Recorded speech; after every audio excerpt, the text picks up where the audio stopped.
హైదరాబాద్లోని సైదాబాద్లో అబ్జర్వేషన్ హోమ్ను మంత్రి సీతక్క సందర్శించారు.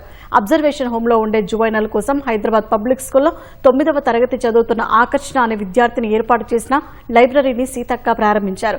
జ్ఞానాన్ని పెంపొందించేందుకు లైబ్రరీని ఏర్పాటు చేసిన విద్యార్థిని ఆకర్షణను మంత్రి శాలువాతో సత్కరించారు. విద్యార్థులతో మాట్లాడిన సీతక్క వారికి అందుతున్న సౌకర్యాలు, వసతులు అడిగి తెలుసుకున్నారు. అబ్జర్వేషన్ హోంను శిక్షగా కాకుండా పరివర్తన కేంద్రంగా భావించాలని పిల్లలకు మంత్రి సూచించారు.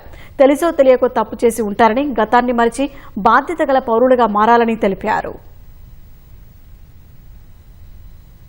సో పిల్లలకు కూడా మేము చెప్పడం జరుగుతా ఉంది, ఇక్కడ శిక్షగా భావించకండి.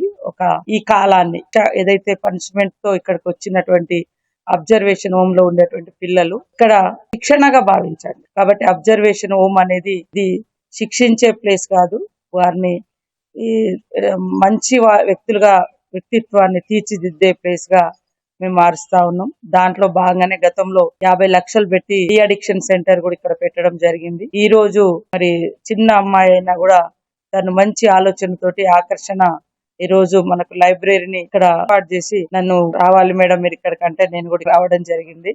సో ఈ రోజు నా 24th library honourable minister Seethakka open చేశారు. ఇక్కడ అబ్జర్వేషన్ హోమ్ సైదాబాద్లో ఈ లైబ్రరీలో 720 పుస్తకాలు ఉండి అన్ని లాంగ్వేజెస్లో ఇంగ్లీష్, తెలుగు, హిందీ, ఉర్దూలో ఉండి general knowledge, fiction, motivational story books ఇక్కడ ఉంది.